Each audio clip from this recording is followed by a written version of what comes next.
Hola, ¿qué tal? ¿Cómo están? Buenos días, bienvenidos, bienvenidas. Comienza Asturias al Día en este jueves 24 de julio. Hoy me acompañan Jacinto Braña, diputado en la Junta General por el Partido Socialista, Pilar Fernández Pardo, diputada del Partido Popular, Sara Álvarez Rouco, diputada de Vox, Xabel Vegas, diputado de Convocatoria por Asturias, y Covadonga Tomé, diputada en el Grupo Mixto, portavoz de Somos Asturias. Con ellas queremos hablar, queremos buscar reflexiones y opiniones en torno a unos datos que se conocían a principios de esta semana, el pasado lunes, día 20, que es el día 20 de cada mes, es el día en el que se publican los datos que tienen que ver con la situación de las listas de espera en Asturias. Y en ese sentido, el Servicio de Salud del Principado enviaba su propia interpretación de estos datos, apuntando que se redujo en junio un 10,65% el número de pacientes que esperan más de 180 días para operarse, al pasar de 2.272 en mayo a 2.030 el mes pasado. También disminuyó en 179 el grupo de personas que aguardan menos de 90 días, mientras que aumentó el de quienes esperan entre 91 y 180 días, 883 más. Con todo, la lista de espera quirúrgica cerró el primer semestre con 23.395 personas, 462 más que en mayo, y en este contexto el SESPA ha dado prioridad, dice, a pacientes preferentes y a aquellos que acumulaban las demoras más prolongadas. La cifra global supera a la de junio de 2025, cuando había 20.957 personas pendientes de una intervención, pero se mantiene, dice el SESPA, ligeramente por debajo del balance de junio del 24.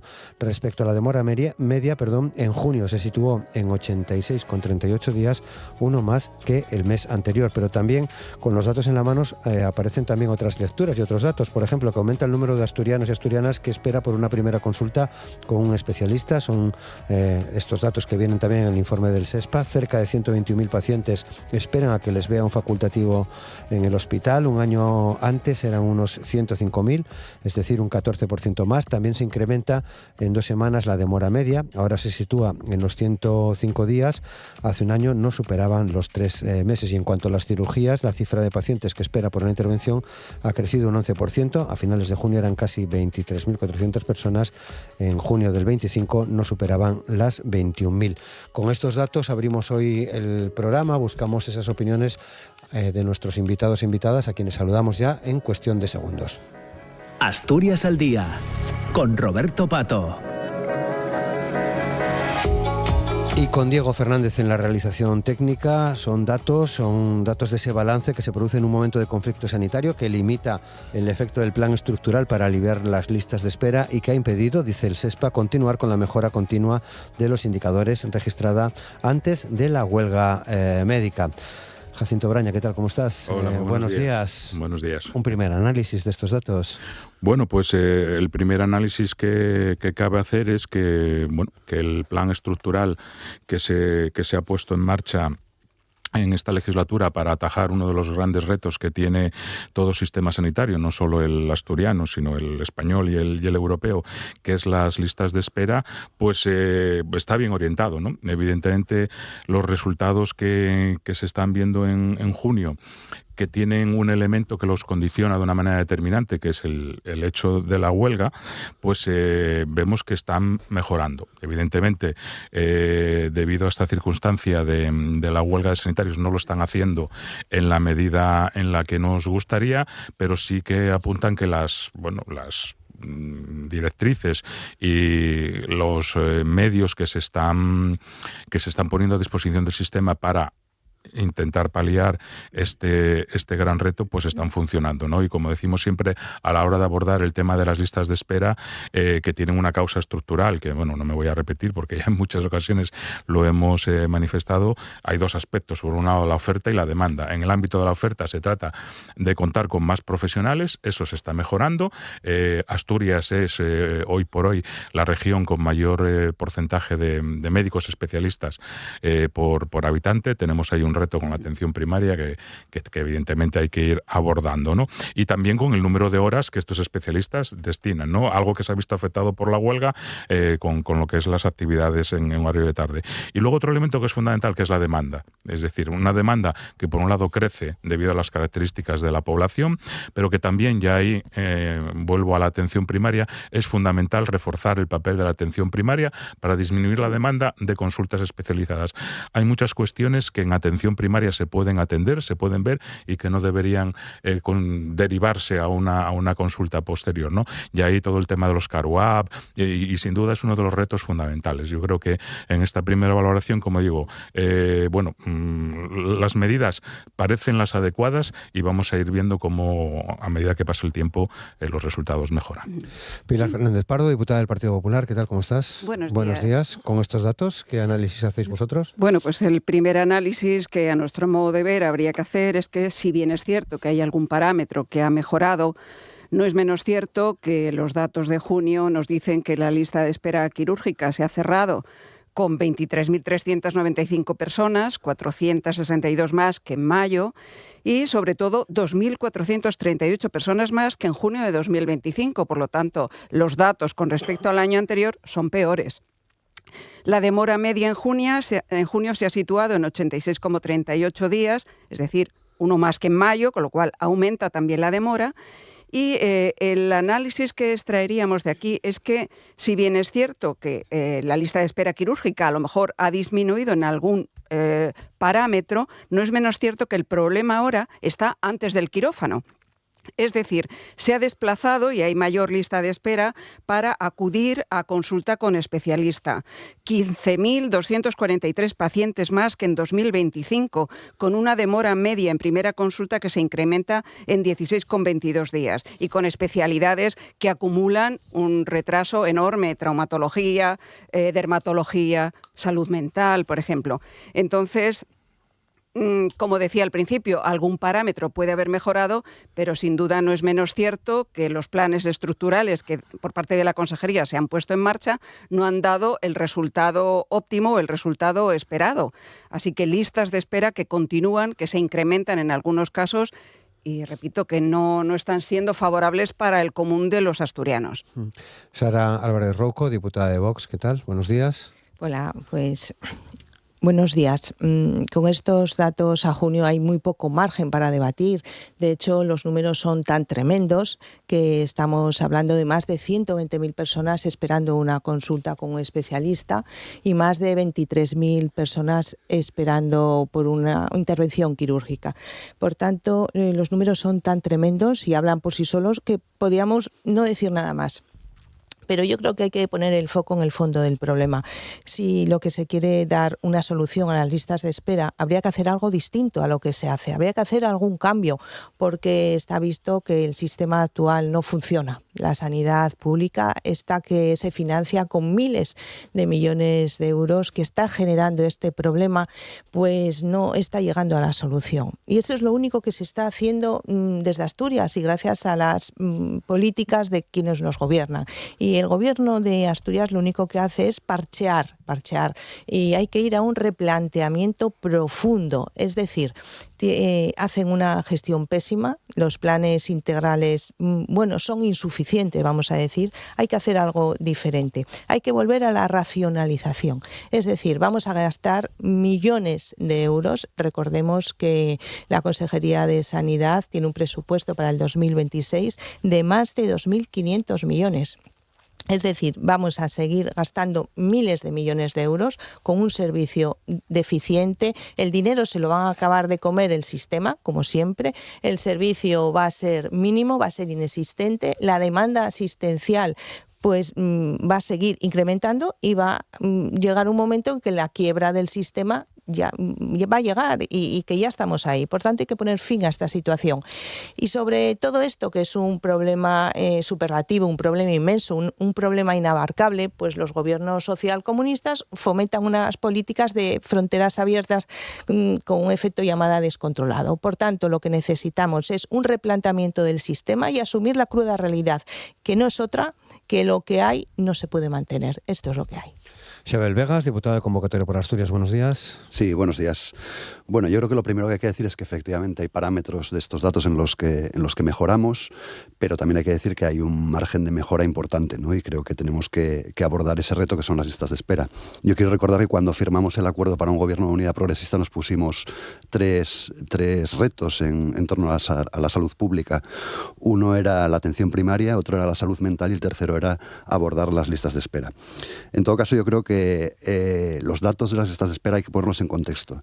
Y lo primero que tenemos que decir es que las listas de espera son una herramienta de gestión de los sistemas sanitarios y además una herramienta de gestión estructural que no puede tender a cero. Lo digo porque alguna vez en alguna comisión de la Junta General escuché aquello de que las listas de espera tendieran a cero. Creo que no solo no es posible, sino que no es ni siquiera deseable, ¿no?, que las listas de espera tiendan a cero, porque, como digo, es un elemento de gestión de nuestro sistema sanitario y de cualquier sistema sanitario público.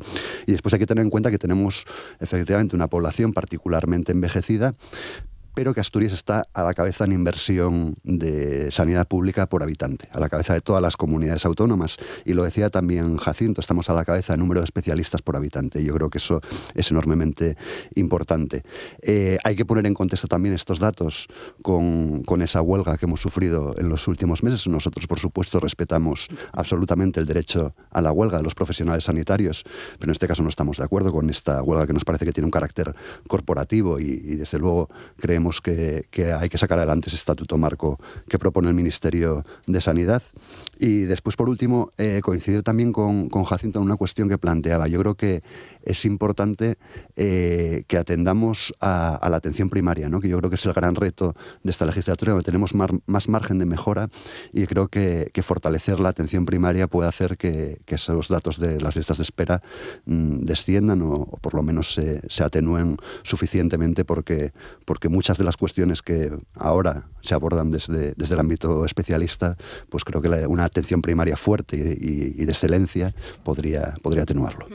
Y Covadonga Tomé, buenos días. Buenos días, ¿qué tal? Bien. Interesantísimo tema. Pues sí. Y además antiguo ya, ¿eh? No Bueno. es la primera vez ni será la última seguramente No. que hablamos de él. Desde luego no se puede restar importancia en absoluto a las listas de espera, pero a mí sí me gustaría empezar invitando a huir de cualquier tipo de discurso catastrofista, ¿no? De discurso que lo que quiere hacer es dar una imagen nefasta de nuestra sanidad pública, una sanidad pública que, por cierto, no solo no es nefasta, sino todo lo contrario, porque eso abre la puerta a un proceso larvado de privatización que, de hecho, ya está en marcha en otras comunidades autónomas como Madrid, como Baleares, como Andalucía, por poner solamente 3 ejemplos. Mucho cuidado con estos discursos catastrofistas que yo entiendo que son interesados, evidentemente, pero que no están contando la verdad. Insisto, no se puede restar en absoluto importancia a las listas de espera, que además, como ya se dijo aquí, son el principal reto de gestión de los sistemas sanitarios, no solamente en Asturias, en todas las comunidades autónomas y en todos los países europeos. Y sobre las listas de espera, a mí me gustaría hacer una apreciación que ya hice en más ocasiones y que de hecho en algún momento trasladé a la consejera, no sé si en el pleno o en comisión. Hablamos siempre de números brutos. Es muy importante hacer un análisis cualitativo de las listas de espera. Yo sé que, interesa, ¿no?, hablar de 2.000, de 3.000, de 5.000.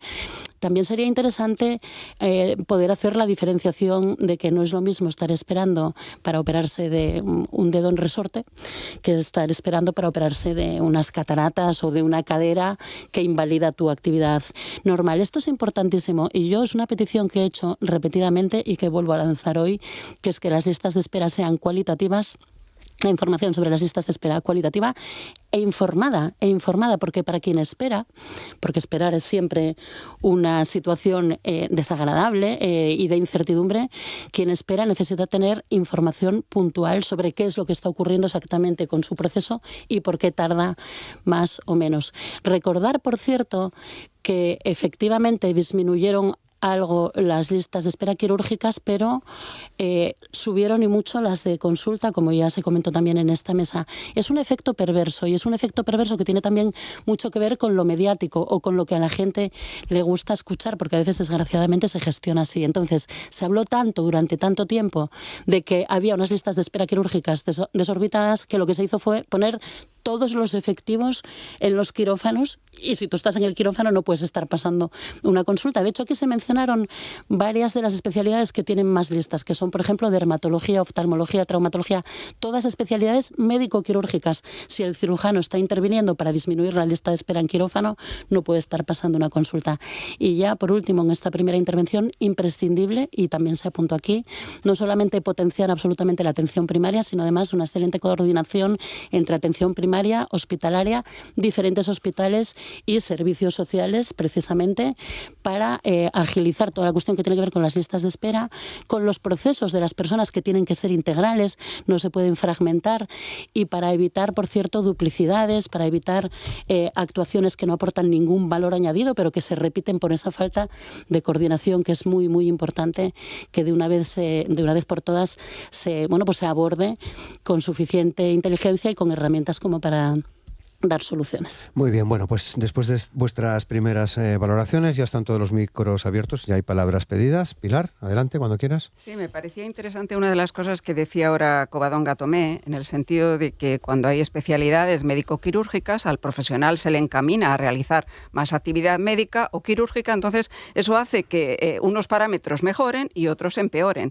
En el fondo, ¿qué hay detrás? Pues que hay escasez de profesionales. En el fondo, ¿qué hay también? Pues una mala gestión sanitaria con estas consecuencias.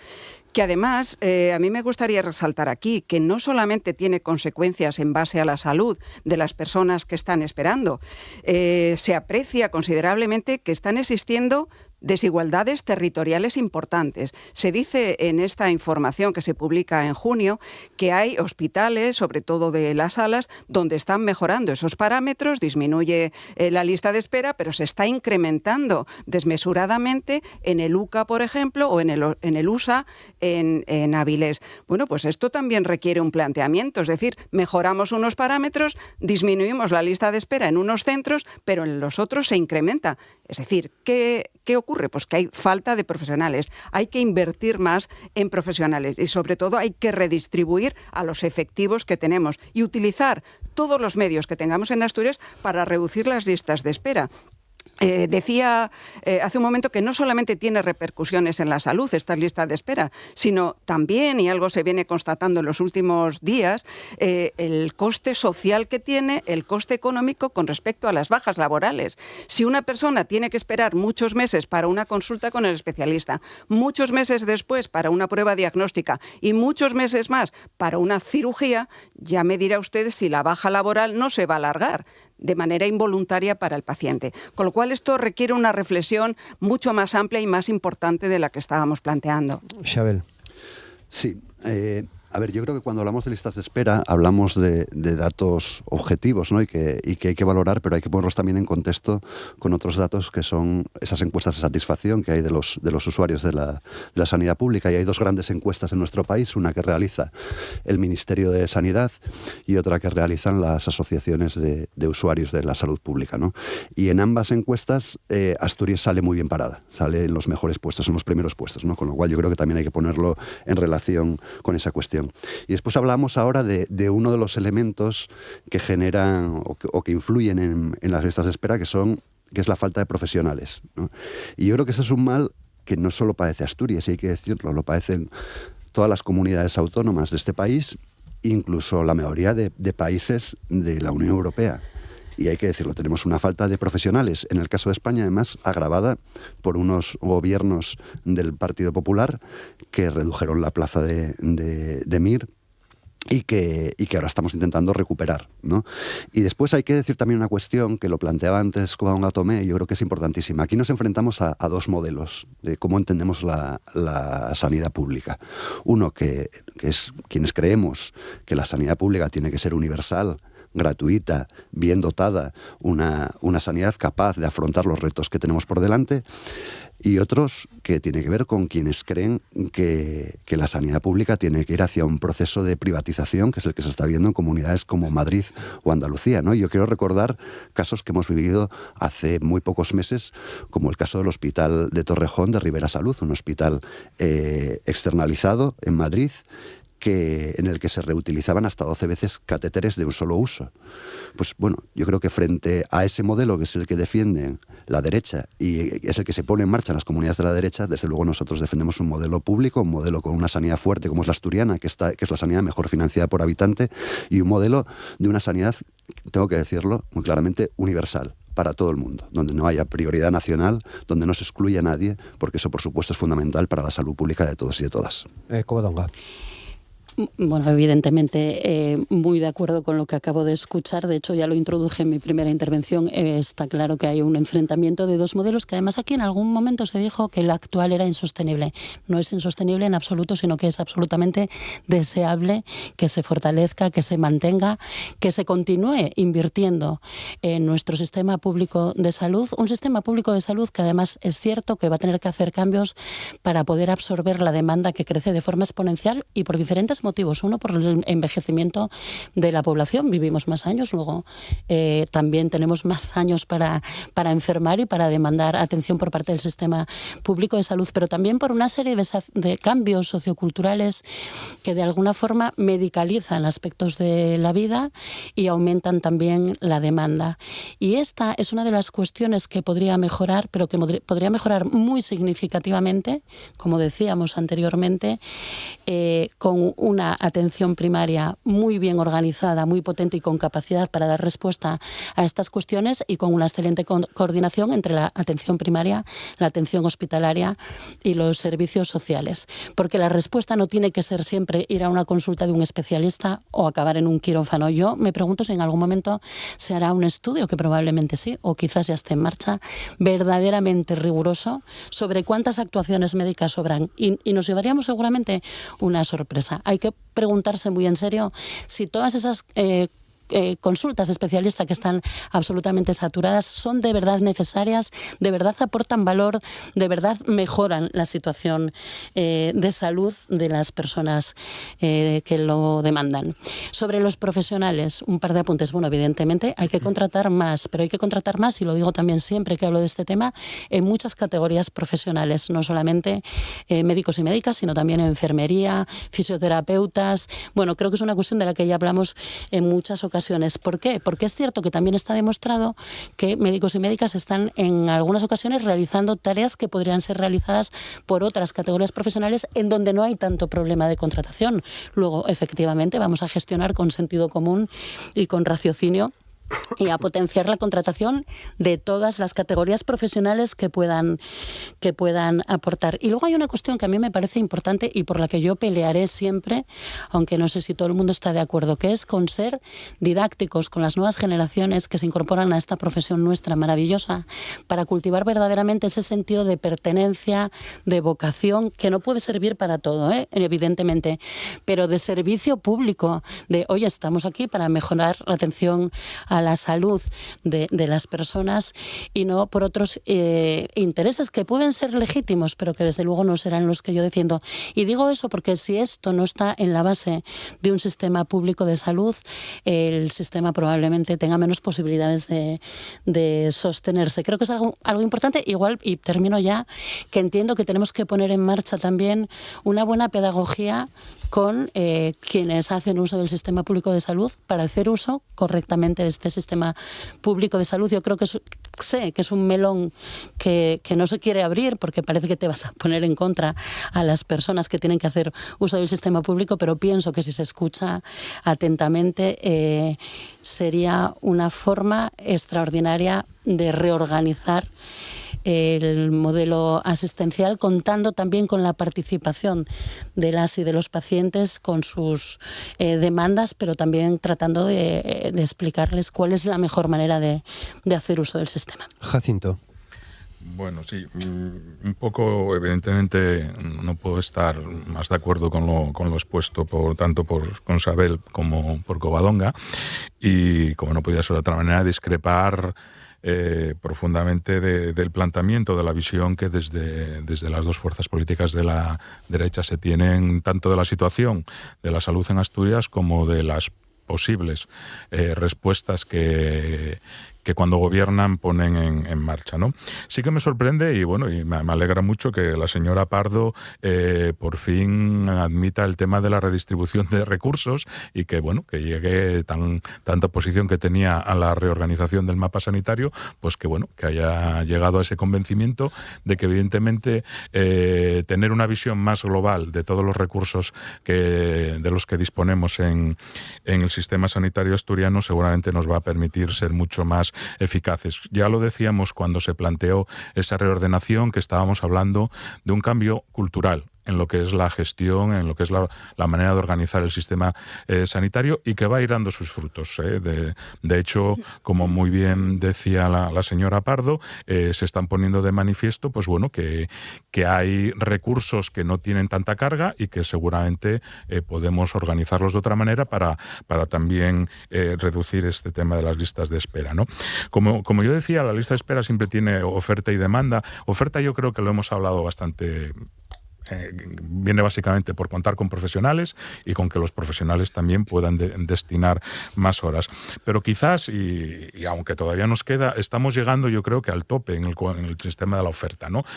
Ya hay especialidades en las que, bueno, probablemente no hay tanta necesidad. Hay otras que como consecuencia de las características demográficas pues van a seguir haciendo falta y que también van a tener un tope, porque evidentemente todo el tema de la oftalmología, traumatología, pues bueno, hay que ver cómo lo abordamos y ahí sí que la oferta sigue, pero insisto, la demanda. Es decir, si no atajamos la demanda, pues probablemente el tema del reto de las listas de espera continuará siendo este factor que, como muy bien decía Covadonga, si analizamos en cuanto al resultado de salud poblacional, de la salud en Asturias, en España y en Europa está mejorando, es decir, los indicadores mejoran, ¿no? Con lo cual las listas de espera no tienen un impacto así, pero sí en cuanto a la confianza que la gente puede tener en el sistema sanitario, y que ahí es donde discrepamos profundamente de las posiciones de la derecha.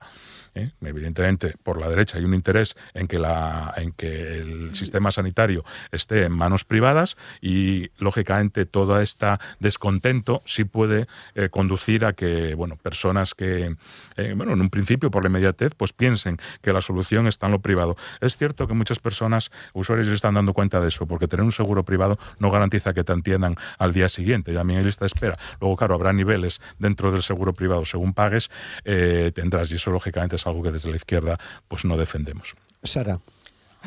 Bueno, pues la verdad es que no deja de sorprenderme cada vez que escuchamos estos discursos de la izquierda, de cuidadín, ¿no? Cuidado con esos discursos de la derecha. Pues no, pues cuidado con estos discursos de las izquierdas, porque teniendo unas listas de espera y hablando de unas cifras tan desastrosas como las que estamos escuchando, pues aquí parece que no pasa nada, ¿no? Estamos hablando, o hablaban ahora, de infrafinanciación, estaban hablando de la falta de personal, estaban hablando de demanda asistencial, estaban hablando del envejecimiento, y esas enfermedades crónicas, pero es que lo que dicen, lo único que se está demostrando es que el sistema no tiene retorno. No tiene retorno porque son características, todas ellas, es decir, hablando de estas listas de espera, y estamos hablando del envejecimiento, de los problemas crónicos, de la falta de personal, de la infrafinanciación, vuelvo a insistir, pues son características que van a profundizar en el problema, porque la sociedad va en esa dirección. Y como no cambiemos, esto va a ir de mal en peor. Y si se quiere dar una solución, hay que tener valentía para hacer un cambio. Porque todas ellas van a contribuir a ese deterioro del sistema cada vez mayor, y que hay que adaptarlo, por supuesto, a estas realidades, porque el envejecimiento, estamos en una sociedad en que cada vez pues nos morimos más tarde, y eso es una realidad, ¿no? Y hablaban también aquí de que queremos una sanidad privada. No se confundan. Nosotros queremos una sanidad pública en la que los que pagan para mantenerla tengan un servicio acorde con lo que pagan, porque a nosotros nos está costando todos los días, todos los meses, a gente que están trabajando, le está costando mucho dinero la sanidad pública. Por tanto, nosotros queremos una sanidad pública muy buena, y también queremos una sanidad privada. ¿Por qué no? ¿Por qué no vamos a querer una sanidad pública que estamos pagando todos y una sanidad privada? Porque lo que tiene que primar es la libertad. Y la libertad porque cada uno tiene que poder elegir. Y no soy nadie, no son nada estos partidos políticos que nos están diciendo y nos quieren decir a dónde tenemos que ir, o nos quieren decir que queremos una sanidad pública o privada, que no, porque no son nadie estos partidos para poder impedirlo. Porque si están hablando así, lo único que están hablando otra vez de nuevo es de un intervencionismo y además cada vez más casposo. Por tanto, lo que tenemos que hacer es hacer un cambio, y porque las políticas que se están haciendo nos están llevando, por supuesto, a un desastre. Pilar. Sí, decía el portavoz socialista que el Grupo Popular o yo misma había cambiado su posicionamiento con respecto a la reforma del mapa sanitario. No se confunda. Fueron ustedes quienes plantearon que la reforma del mapa sanitario iba a suponer la mejora de la sanidad en Asturias. ¿Y qué nos encontramos meses después? Que la situación de las listas de espera en Asturias han empeorado. En general, han empeorado. Y ese es el cuestionamiento que nosotros hacemos. A ese planteamiento de que solamente con la reforma del mapa sanitario iba a mejorar la sanidad en Asturias, llegamos y, en definitiva, vemos como que esta reforma no ha mejorado la situación de la sanidad en Asturias, sino que la verdadera mejora consiste en garantizar una atención más rápida, más accesible y de mayor calidad. Y fíjense ustedes cómo estamos ampliando el tiempo que las personas tienen que esperar para llegar a una primera consulta. El objetivo debe ser acortar el tiempo total desde que el paciente entra en el sistema sanitario hasta que recibe el tratamiento y que pueda reincorporarse a su vida y a su trabajo. Por lo tanto, tenemos que mejorar no solo la salud de los ciudadanos, sino también la eficiencia del sistema sanitario y la evolución de las bajas laborales, como decía, puesto que esto está siendo ya un planteamiento y un problema importante en nuestra comunidad autónoma. Y no me gustaría dejar pasar por alto también el hecho llamativo de las consultas realizadas en el mes de junio y que viene siendo habitual también en nuestra comunidad autónoma en psiquiatría. Fíjense que en el mes de junio 19.720, con un índice de sucesivas primeras de 7,16. Es lo más alto que encontramos en todas las especialidades, pero nos llama la atención, y yo aquí preguntaría al portavoz socialista, ¿por qué no aparece el número de pacientes estructurales en primera consulta y la demora media estructural también en psiquiatría cuando aparece en todas las especialidades? ¿No será que realmente estamos con un sobredimensionamiento de los problemas de salud mental y que no se le está dando la solución, al menos en consultas? ¿Quieres contestar? No, porque bueno, evidentemente yo soy portavoz, no tengo los datos. Portavoz del equipo de gobierno. No, en materia sanitaria. No, sí. Si usted no está capacitado para dar esta opinión, ya me contará quién va a venir aquí a decirla. No estoy en el gobierno todavía, que yo sepa. Su grupo está en el gobierno y usted debería de venir aquí a defender la postura del gobierno. Hombre, claro, no voy a venir a defenderla yo. Me está preguntando por un dato concreto que lógicamente Hombre, pero muy yo importante, como no tengo responsabilidades de gobierno, pues no tengo ahora los datos. Mi Astursalud, entonces usted no está capacitado para valorarlo y para decir por qué no aparecen esos datos. Sí, usted me parece, yo no sé por qué no aparece ese dato, pues es un error. Pues pregúnteselo a la consejera. Bueno, si no se lo pregunta usted y no nos lo aclara aquí, ya me contará. Se lo preguntaré, pero no. Pues ya tarda, ya tarda en preguntárselo. No, tampoco me parece. ¿Que no le parece? Un dato tan relevante ese, vamos. ¿Que no le parece? Que no parezca, no. Covadonga.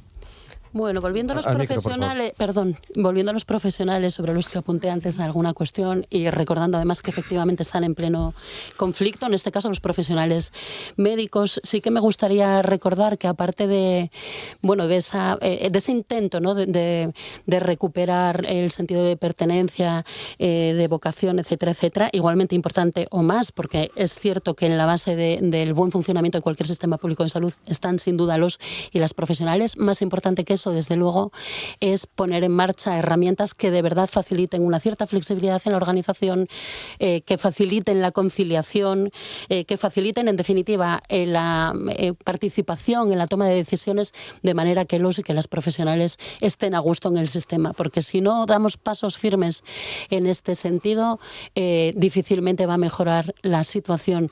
Y sobre esto, recordar que hay una serie de acuerdos de salida de huelga ya, algunos de 2000 2003, creo recordar, no me acuerdo ahora exactamente de las fechas, ay madre, 2003, 2023, perdón, que tienen que ver con cosas tan concretas como reducir la agenda en atención primaria o como dar de comer a los y las profesionales que están de guardia en atención primaria o como ponerles un vehículo para poder hacer desplazamientos a los domicilios a los que tienen que asistir, otra serie de cuestiones que tienen que ver con los residentes, con los trabajadores del nivel hospitalario. Quiero decir, es muy importante lanzar un llamamiento nuevamente, en este caso a la Consejería, para que atienda a esas demandas profesionales y para que pues sea capaz de tener un diálogo con ellos y con ellas para mejorar su situación, para mejorar sus condiciones laborales y para que todos ellos y todas ellas participen de la mejor manera posible en la construcción de un sistema público de salud. Un sistema público de salud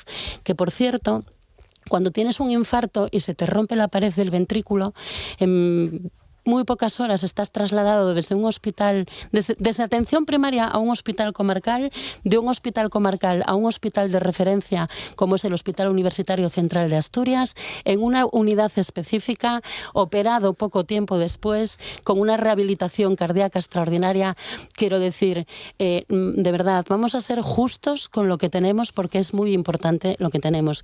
Y yo cuando escucho, como dije en mi primera intervención, los discursos catastrofistas de esto es un horror, esto va todo mal, esto no se sostiene, me pregunto qué haría exactamente, en este caso la señora Rouco, ¿no?, que fue la que lo dijo con más énfasis, para cambiar la situación, porque yo les oí muchas veces críticas y discursos catastrofistas, pero propuestas reales, propuestas concretas para cambiar la organización. Bueno, hablan de gestionar mejor, eso es como hablar de nada, eso es como no decir absolutamente nada. ¿Dónde están las propuestas? ¿Dónde están las propuestas de Vox para que todo el mundo tenga acceso en condiciones de equidad, con además excelencia, con calidad, con seguridad en el sistema de salud? Porque si en definitiva lo que pretenden, y parece que es así, es que aquí pueda acceder a la atención a la salud el que tenga más ceros en la cuenta del banco, a mí me parece una atrocidad absoluta. Así que voy a repetirlo en cada una de las intervenciones. Hay mucho margen de mejora, hay muchas medidas que poner en marcha y de hecho yo ya he ido poniendo sobre la mesa algunas de ellas, y lo que hay que huir es de aquellos discursos que lo que pretenden es hacer pensar a la gente que nos está escuchando en este momento que la sanidad pública está mal, que la sanidad pública no funciona, que la sanidad pública no es una opción, porque es la mejor opción posible, por cierto, para ser una sociedad justa y una sociedad equitativa. Yo sé que hay partidos políticos que la justicia y la equidad les importa muy poco, pero a nosotras desde luego nos parece fundamental. Xabel. Sí, bueno, hay margen de mejora en lo que tiene que ver con las listas de espera, ya se dijo por aquí, hay que atacar a lo que tiene que ver con la oferta y con la demanda. Con la oferta también se planteó, con recuperar esa vocación de servicio público, y con la demanda con hacer también pedagogía sobre el uso de los recursos públicos, ¿no? Pero más allá de eso, hablamos de uno de los grandes problemas que tienen los sistemas de salud público en general, no solo el asturiano, que es la falta de profesionales sanitarios. Y con esto efectivamente no me refiero solo a médicos, me refiero a todas las profesiones sanitarias. Pero claro, cuando se habla en esta mesa de libertad y se habla de la sanidad privada en términos de libertad, pues yo no sé qué libertad es esa que depende de los ceros que uno tenga en su cuenta corriente, pero es que voy más allá, porque si lo que detectamos es que uno de los grandes problemas que tenemos es la falta de profesionales, hombre, no parece muy sensato potenciar una sanidad privada que lo que hace es competir con la sanidad pública para llevarse a esos profesionales, para captar talento, en una situación de absoluta desigualdad, porque la sanidad privada tiene una chequera no infinita, pero desde luego mucho más grande de la que tiene el sector público para pagar a esos profesionales y para llevárselos al sistema privado. Pero en todo caso, hay que poner en valor que el sistema de salud público es un sistema de salud donde uno de sus pilares más importantes es la equidad. Porque uno, cuando está delante de una máquina de rayos X, da lo mismo la cuenta corriente que tenga. Y eso no ocurre en el sistema privado. Yo, apelar a la libertad, de verdad, cuando estamos hablando de una libertad que depende de la cuenta corriente o de la chequera que tenga uno, desde luego es una libertad muy pobre y muy vacía de contenido. Jacinto. Sí, bueno, Señora Rocco, mire, para orientar hacia dónde utilizar está Madrid y el algoritmo que orienta a todas las personas que utilizan el sistema de citas hacia las clínicas Quirón. Eso sí que es una verdadera orientación de las pacientes hacia un determinado servicio. Bueno, la gestión de las listas de espera, y lo dijo al principio Covadonga, no tiene solo que ver con lo cuantitativo, sino con lo cualitativo. Por eso, desde nuestra partido decimos que el sistema sanitario asturiano está mejorando en la gestión de las listas de espera, y sobre todo cuando lo tenemos en cuenta en los aspectos cualitativos.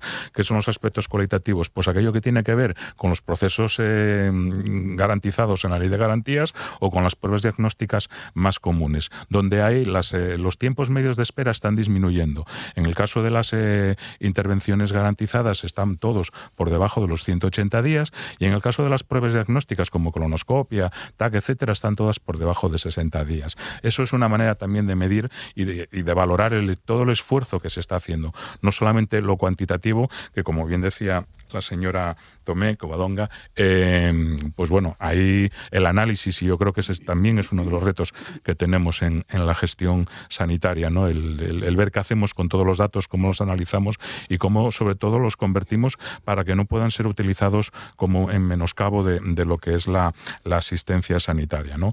No voy a incidir y bueno, como supongo que casi será la última intervención, sí quería destacar eso, por un lado, que y no nos dejemos engañar, el sistema sanitario asturiano es uno de los mejores, yo siempre defiendo, que tenemos no solo en España sino en Europa, porque hay una inversión detrás.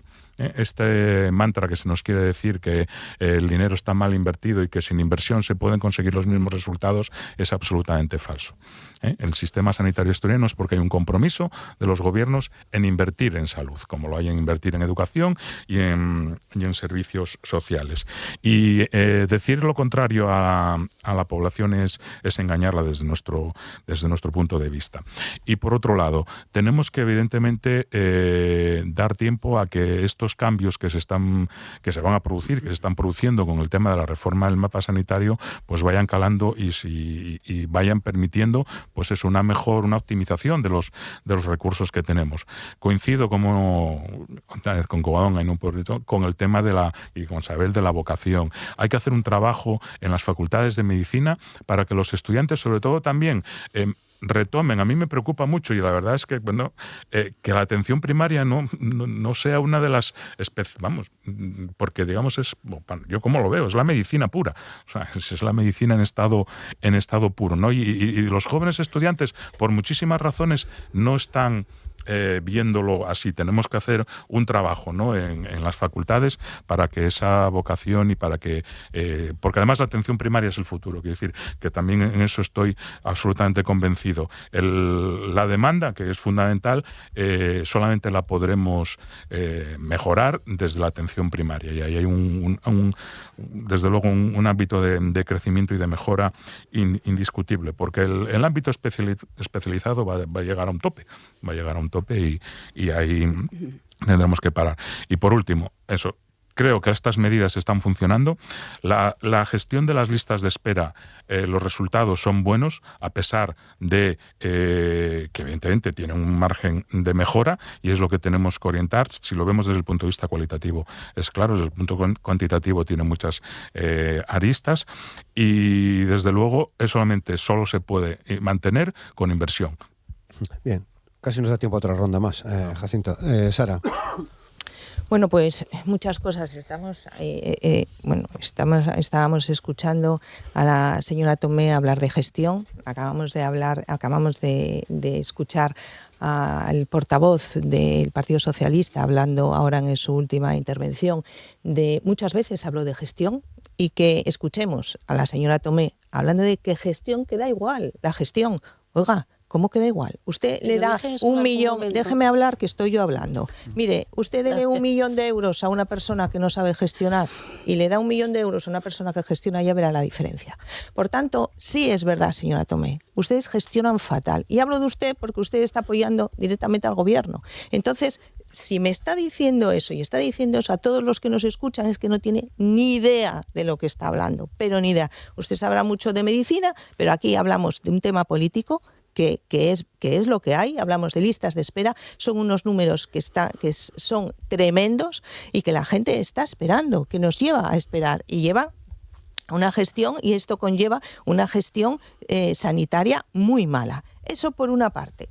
Dos, desde Vox, por supuesto que vamos a estar al lado siempre de esas personas, de todos los médicos, de todos los profesionales. Y hablaban también, volvemos otra vez a lo mismo, de la sanidad pública y de la sanidad privada. Oiga, vamos a ver, que tiene que primar la libertad. Claro que tiene que primar la libertad, porque nosotros volvemos otra vez a lo mismo. Pagamos mucho dinero todos los meses, pagamos mucho dinero en impuestos, que si IVA, que si pago fraccionado, que si impuestos, que si seguros sociales. Oiga, vamos a ver, que pagamos mucho dinero y nos prometieron desde hace muchos años que nosotros estamos pagando mensualmente para tener una pensión, y tener una pensión buena, las pensiones, y para tener una seguridad social buena, una seguridad social pública. Claro, señor González, claro que queremos una sanidad pública buena, por supuesto. Y si se puede, tenemos una sanidad privada. Y quien quiera, no son ustedes quienes, y quien quieran y puedan, por supuesto. Pero si no van a la sanidad privada, que vayan a la pública, que para eso pagan. Y ustedes, que son los que están gobernando, tendrían que tener una sanidad perfecta y una sanidad sostenible. Y eso es lo que no está pasando. Por tanto, lo único que tienen que hacer es cambiar totalmente el sistema y hacer políticas para que esto no pase. Porque estamos hablando de números, y de los números no estamos hablando. Estamos hablando de personas que están esperando una intervención, una consulta con un especialista. Y están haciendo ustedes una gestión criminal, porque las personas que están en espera, hay gente que fallecen. Y eso ustedes no lo ven, que estamos hablando de personas, no de números, señores de izquierdas. Pilar. Sí, parece que llega el momento de hacer balance porque ya no va a haber otra intervención. Sí que me gustaría destacar que evidentemente estamos en un sistema sanitario como es el asturiano con un presupuesto importante, pero ese presupuesto importante tiene una mala gestión y eso evidentemente es así, les guste o no les guste reconocerlo. Nuestros profesionales son de los mejores profesionales que tiene la sanidad en España. Por lo tanto, ahí no está el problema, está en la gestión de los responsables políticos. Y mire, no es normal que a estas alturas tengamos más de 23.000 asturianos en lista de espera quirúrgica, 2.500 casi más que el año anterior, que tengamos 120.000 personas esperando por una consulta, 105 días de espera media, 15.000 personas más esperando que en 2025 aumenta el tiempo medio de espera y que los asturianos tengan que esperar hoy casi 40 días más por una consulta que en 2022, por ejemplo. Eso quiere decir que hay una mala gestión. Déjense de público y privado. Estamos hablando del sistema público y de la gestión sanitaria pública que ustedes son incapaces de llevar a mejores cifras. Y esto tiene repercusión, como les decía al principio, en la salud, en el coste social y en el coste económico, con la repercusión que eso también tiene en las bajas laborales, que se están alargando de una manera inconcebible, precisamente por esto, por una mala gestión. Covadonga. Siempre llega curiosamente el momento en el que Vox, a falta de argumentos, introduce una mentira, ¿no? en la conversación. Ver, entonces dígame. dice que yo dije que la gestión queda igual. No. Lo que dije es que ustedes no tienen absolutamente ninguna propuesta sobre la mesa. ¿Quién gobierna? Y que lo único que les escuché en alguna ocasión a los portavoces de Vox es gestionar mejor. Es su propuesta. No dije yo que la gestión una de ellas, no importa. mejor, no escuché ninguna otra, tampoco del Partido Popular, por cierto. Ni del Partido Popular ni de Vox. Pero bueno, en este caso en concreto, la mentira, el bulo, la bazofia la introduce Vox. Siempre llega este momento en las conversaciones. Es que no nos deja otra opción. Sobre libertad. Cada uno es muy libre de ir a la sanidad pública o a la privada, a la que quiera. Lo que no se puede en absoluto permitir es que los recursos públicos se desvíen a la sanidad privada, como de hecho está ocurriendo, por ejemplo, en la Comunidad Autónoma de Madrid.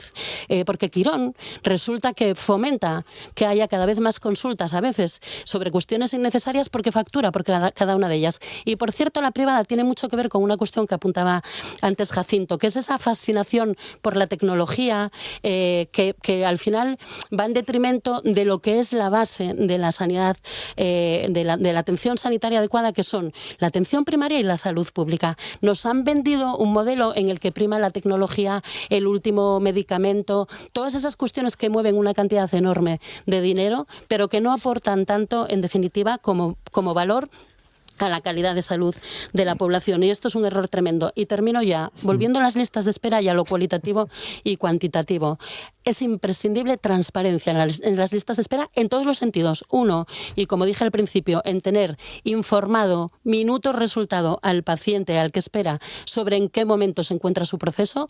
Y dos, no utilizando atajos de estos de te saco de la lista de espera porque renunciaste a irte a una privada. Este tipo de cosas que todos sabemos que pasan y que desde luego tampoco son buenos para la sensación, para la percepción que la gente tiene del manejo de la información en las listas de espera. Yo creo que si se manejaran desde el punto de vista cualitativo y con mucha más transparencia, evidentemente serían un problema numérico, porque lo son, pero tendría otra percepción la gente. Y bueno, ya no te digo si la derecha nos empeñara en utilizar estos mensajes catastrofistas para decir que tenemos una mala sanidad pública, donde tenemos una sanidad pública excelente con mucho margen de mejora y que está esperando respuestas que desde luego nunca llegan de Vox ni del Partido Popular. Xabel. Sí, bueno, nada, lo que hemos visto hoy es una utilización torticera por parte de la derecha del dato de las listas de espera para lanzar un mensaje catastrofista y apocalíptico sobre un sistema sanitario público que yo creo que es excelente y que los ciudadanos valoran, y esos datos, de hecho, hay que contrastarlos con otros datos que tenemos, como son, como decía, las encuestas de satisfacción o los propios indicadores de salud pública de los ciudadanos y ciudadanas del Principado, que lo decía también Jacinto, ¿no? Que yo creo que son particularmente buenos, de los mejores de Europa, por cierto, con lo cual yo creo que eso muestra la calidad de nuestro sistema sanitario.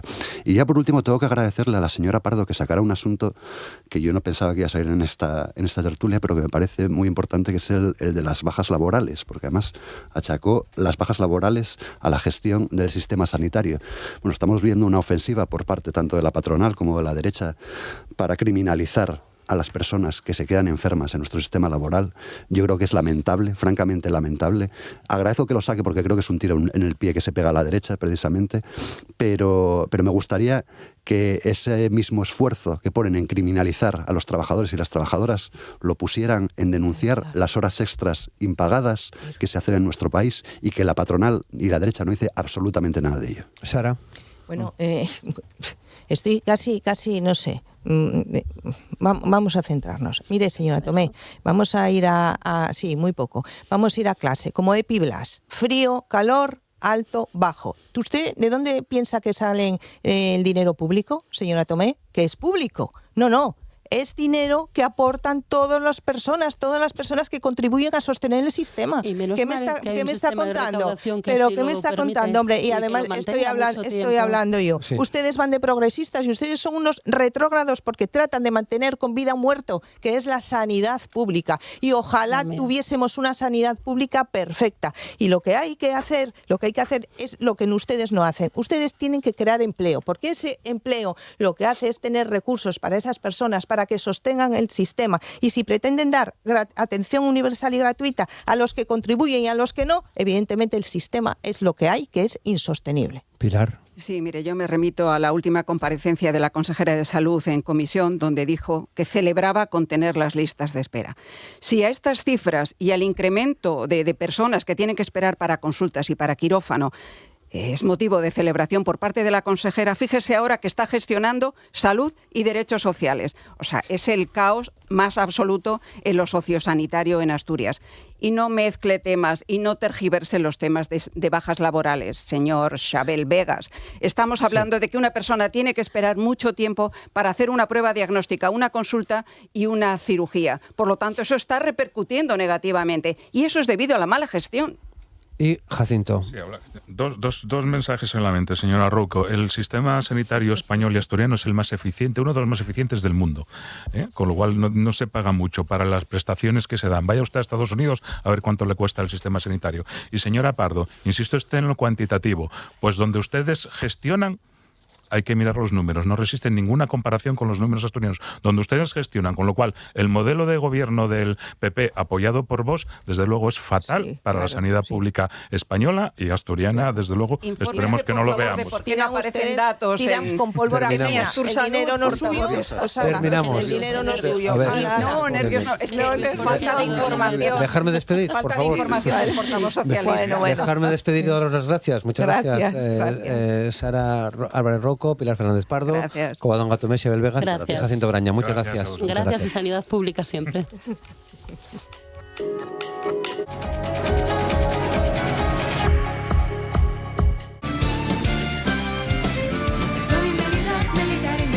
Estamos escuchando una de las canciones de Gieldu, que es una banda asturiana que tiene un concierto este fin de semana, este próximo sábado en Ciares, en las fiestas populares de Ciares, y nos parecía pues una oportunidad interesante para conocer cómo trabaja esta banda Gieldu, que tienen un disco del año pasado, de hace unos meses, del año 25, y para ello nos acompaña Jorge, nos acompaña Susana, nos acompaña Héctor y también Rubén. Bienvenidos, muchas gracias por compartir este tiempo que tenemos con nosotros.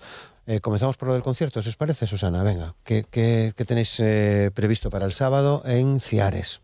Pues es la romería de Ciares y nada, tocamos nosotros a las 9:30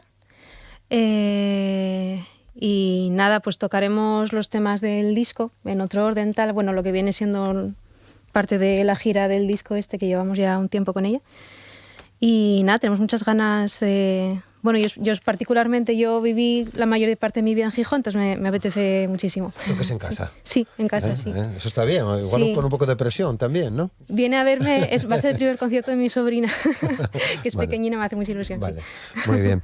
Porque decía Héctor que lleváis desde el 25 con ello, ¿no? Sí, llevamos desde el 25. El grupo en sí llevamos desde el año 2019, se lo formamos, ¿no? Un poco con la idea de hacer una banda al estilo del boom celta de los años 80 y 90, que era un momento en el que la música celta pues eran casi superproducciones, ¿no? Entonces lo hicimos un poco con esa idea y sobre todo con hacer un grupo joven, dinámico, ¿no? Y así pues empezó Gieldu. Vale. ¿Y premiados? Premiados, sí, exactamente. 2 veces premio a mejor canción folk. Que también está muy bien, ¿no? Sí, por supuesto, un orgullo. Vale. Rubén, ¿qué tal? Muy buenas. Qué feliz reencuentro contigo aquí, ¿no? Me alegro mucho. Nosotros también, Rubén. Estás en la batería, ¿no? No estuviste en la primera formación de Gieldu, pero ya llevas... Sí, llevo desde finales del 2021 con ellos. Así que bien, nada, la parte rítmica y nada, empujando todo. Estupendo. Jorge, ¿van bien las cosas? Porque, bueno, tuvisteis la oportunidad de tocar por fuera de Asturias, fuera de España. Eso es importante. Y creo que estáis contentos, ¿no? Sí, y además, siempre es verdad que yo creo que todos los años, desde el primer año que empezamos a tocar, tuvimos un concierto fuera del panorama estatal.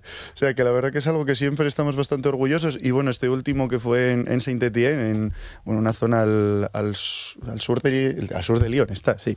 Y la verdad que muy contentos porque no esperábamos... Estuvimos el año pasado en Lorient, y Lorient dices, bueno, vale, es el festival intercéltico, la gente, bueno, sabe a lo que va. Pero la verdad que estuvimos muy sorprendidos de la respuesta de la gente, sobre todo. No... Cuento anécdota personal. Cuando vio mi madre un vídeo del público, me dice, ¿pero qué? ¿Que os conocía esa gente? ¿O qué? Pero están gritando y están clamando. Y yo, no, hombre, alguno digo yo que lo escucharía antes, pero no, la verdad que nos sorprendió mucho, muy, muy bien, la verdad. O sea que, bueno, podéis hablar cuando queráis, ¿eh? Sí. Estáis contentos porque además vuestras canciones llegan. Quiero decir, si ya son conciertos la verdad que sí, en las que se cante y se conocen las letras y las canciones. En el caso de Francia fue alucinante, porque según salimos, estaba todo el mundo ya en la primera canción. Mira que el público francés suele ser un poco exigente, ¿eh? Porque sí es verdad que aquí cuando empiezas un concierto y de repente ya está todo el mundo arriba, ya está todo el mundo aplaudiendo, pero allí son más de pararse y ponerse a escuchar a ver qué está pasando. ¿Quiénes son estos? A ver qué están haciendo, a ver en qué idioma cantan, qué es esto. Yo no conozco otro tipo de castellano. Entonces franceses sí, la verdad que les gustó mucho, conectamos muy bien con el público, intentamos también, siempre que vamos a tocar un sitio, conectar un poco con la cultura de ese lugar, compararla con la de Asturias, ¿no? Hacer esas, por ejemplo, la zona en la que tocamos, que es en Saint-Étienne, es una zona muy minera, que comparte pues ese espíritu de la lucha obrera con Asturias. Vale. Bueno, ¿planes que tenéis para, al margen de lo de Ciares? Bueno, la verdad que ahora ya este año, bueno, está la cosa un poco ya tranquila, con lo cual eso es, bueno, para el público es como le queda poca oportunidad para vernos, pero para nosotros es la presión de decir, vale, nenos, ahora tenéis que poneros a trabajar porque hay que hacer temas nuevos, hay que... Porque un disco está muy bien, pero ya va a hacer falta otro, así que bueno, ya estamos poquín a poco empezando a ver si, sobre todo ahora ya que pasen los conciertos a final de verano, pues ahí que toca como siempre, llega la época de encerrarse a trabajar un poco. ¿Qué decía Susana? Sí, que yo este verano estoy viviendo como la sensación de que es el final de la fase de este disco y que igual sí prestaba a hacer cosas nuevas. Bueno, seguro que estáis haciendo cosas nuevas, ¿no? Ya estamos ahí en ello. ¿Ya les estáis probando en directo también las nuevas canciones? No, de momento están en el proceso de pensarlas, de estructurarlas y de ponerse ahí. Oye, que sois una super banda, porque estáis aquí 4, pero sois... faltan 7, ¿no? Somos 7, sí. En total. Uf. Sí. Super banda. La verdad que no son... Mira, en el panorama de la música folk y celta, normalmente ahora sí que es más tendencia a grupos al estilo de cámara, ¿no? Que sean más flexibles, ¿no? Que sean, por ejemplo, 3 tocando, que sea dúo, que sea cuarteto, pero lo de encontrar un grupo de 7 personas más o menos de la misma edad es una cosa tremenda y única. Sí, ¿cómo empezaron las conversaciones? Pues mira, el grupo lo fundé yo en 2019, ¿no? En un momento en el que, bueno, a mí sí me gustaba la música celta desde pequeño, tocaba en casa, pero bueno, yo, por ejemplo, tenía ganas de poder hacer conciertos, poder tener un grupo, poder tener esa convivencia musical. Entonces, así fui contactando con gente, con personas, pero bueno, claro, a estas edades siempre se sabe que la gente está con estudios, que está con trabajo y demás, entonces, bueno, hubo mucha gente que cambió, que se fue, y vino otra, ¿no? Y ahora ya estamos en una fase un poco más de estabilizada. Estabilidad. Sí. Muy bien, bueno, pues 7, ¿cómo son vuestros ensayos? Porque son casi mini conciertos, ¿no? Bueno, lo más complicado del ensayo siempre es organizarlo. Vale. Porque en este caso, ver el calendario de Google nuestro, y es maravilloso. Sí. Y complicado, pero bueno, al final sí. Lo bueno es eso, nosotros ya pues como lo llevamos a directo de una determinada manera, pues tenemos unas escuchas, entonces bueno, pues tenemos en el local de ensayo pues lo tenemos ya todo montado, entonces sí, realmente es como cuando tocamos, incluso lo bueno que tenemos es incluso poder intentar ensayar, si nos falta alguien, no perder un ensayo, porque pero coordinar 7 es complicado. ¿La sede de Gieldu dónde está? ¿Es Gijón o Sisión? No, oficialmente Avilés. Avilés. Avilés, y donde se formó, y la cuna de la música celta de Asturias.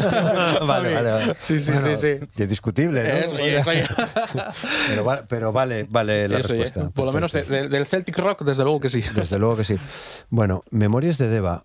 ¿Y un guiño a Jan de Cubel también? Y un guiño, sobre todo, a Avilés. Vale. Y un guiño a Avilés, a la isla de Deva, por ejemplo, la portada del disco y el Faro San Juan, ¿no?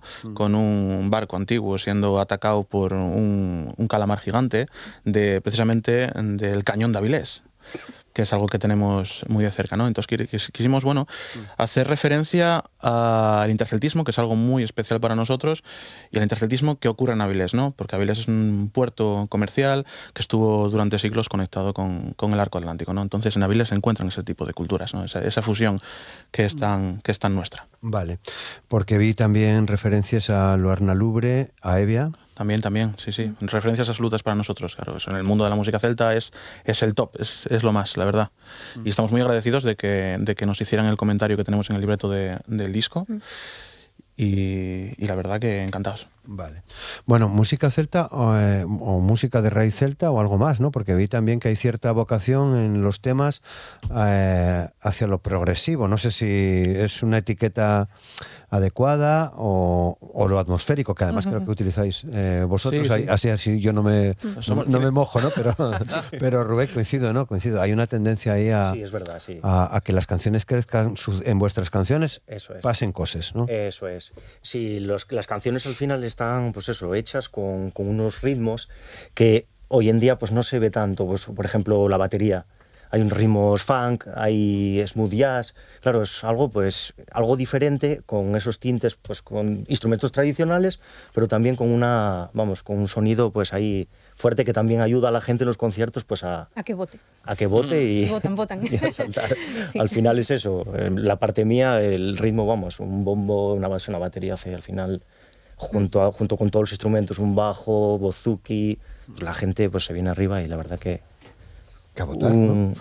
buena musicalidad, vamos. En el último nos hicieron la conga. Porque hemos tenido, danzas por supuesto, hemos tenido pogos, pero conga es la primera. Sí. No hay límites al tipo de bote que se hace. Breakdance también, en un concierto bailando alguien breakdance. Ah, sí, en el cacho, en el primer cacho había un paisano haciendo breakdance. Hubo una especie de duelo entre uno haciendo baile tradicional y otro haciendo breakdance. Eso nada más que pasa en nuestros conciertos. Y una cosa... Las 4 de la mañana dan para muchas cosas. Sí. La verdad es que sí. ¿Eres zurdo? Soy zurdo, vale, soy zurdo. Me daba la sensación que... Sí. Además, mira, fue Arados... O sea, eres peculiar. Bueno. Te lo digo con cariño, ¿eh? Sí, pero no, porque además, mira, esto anécdota justo un mes que tocamos en Trasona y uno de los técnicos de los que ponían toda la técnica allí me dice, ¿eres zurdo? Oye, nunca vi yo a alguien tocar el bouzouki zurdo. Digo, pues mira, el que metió el bouzouki en la música celta era zurdo. Donald Lani es zurdo. O sea, que el primero que modificó el bouzouki era zurdo, así que es lo más canónico que hay, ese zurdo y tocar el bouzouki. Muy bien. Pues, pero llama la atención. Sí, claro. Porque no es la primera vez que te lo... Sí, claro. Pasa a veces lo contrario, que mira que hay Susana que toca la guitarra, Pablo con el bajo, ves dos mástiles para un lado, uno para otro, y la gente no se da cuenta también, que a veces... Y lo bien que queda un buzuquista zurdo y el otro diestro, que queda así el punto de fuga. Porque yo que soy zurdo y no toco, fue lo primero que dije, este chaval es zurdo, ¿no? ¿Ves? Tenemos nicho ahí entre los zurdos. De hecho es diestro, pero lo obligamos a tocar para que quede mejor. Qué bien, qué buena respuesta. Bueno, ¿cómo construís las canciones, Héctor? ¿Cómo llegan las composiciones? ¿Cómo hacéis las letras? ¿Cómo empieza todo con una canción? ¿Dónde está esa tecla que...? Mira, nosotros normalmente presentamos una especie de esquema, ¿no? Para saber por dónde va la canción, y una demo. Una demo un poco que por encima tocamos la canción y pues echamos un vistazo a ver hacia dónde queremos mover la canción, ¿no? Hacia qué emoción queremos transmitir.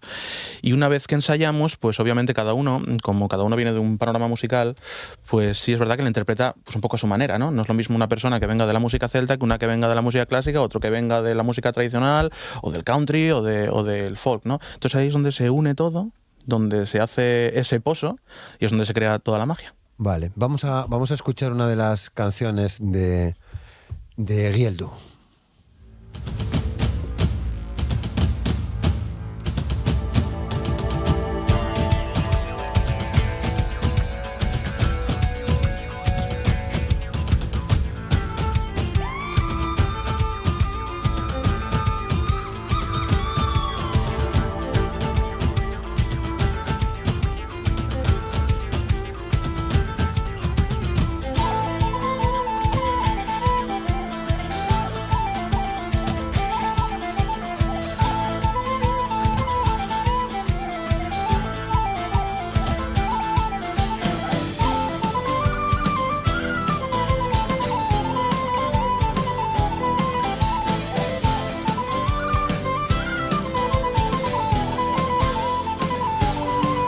Pues seguramente que a muchos oyentes de RPA, de la audiencia de RTPA, les suena esta música, porque me estabais recordando que y en la sintonía de Dar Xuego, ¿no? Sí.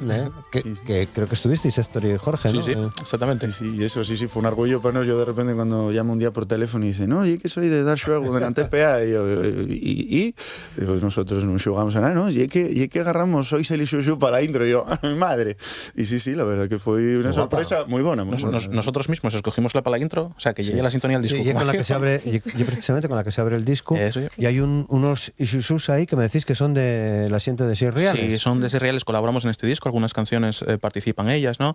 Y es un grupo que refleja un poco esa voz de la Asturias profunda, esa voz de las pandereteras casi tribal, ¿no? Entonces quisimos hacer esa colaboración con ellas. Entonces ese Isuzu que suena en la canción y precisamente de ellas. Creo que es una energía tremenda allí en el estudio. Pusimos las casi al límite porque la nuestra forma de hacer música y un poco, como dices tú, progresiva. Entonces, bueno, pues hay por ahí ritmos nuevos, bueno, y una aventura también, ponerse a descubrir cómo se fan las canciones. 14 canciones. Un disco como los de antes, ¿no? Está muy bien. Duro aquello. Sí. ¿Fue duro lo del estudio? ¿Fue duro el estudio? No, duro porque...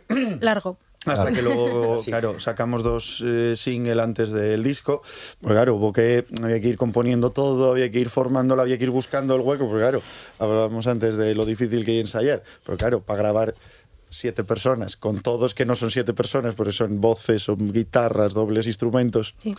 Aquello, bueno, no se fa en una tarde. Vale. Y además, como tenemos que adaptarnos un poco al sistema de ahora de hacer música, en el sentido de que en un val de repente lanzar un disco con 14 canciones, tienes que ir lanzando singles para mantener a la gente que esté un poco atenta a lo nuestro. Entonces, bueno, más o menos vamos adaptándonos, ¿no? Vale, ¿dónde grabasteis?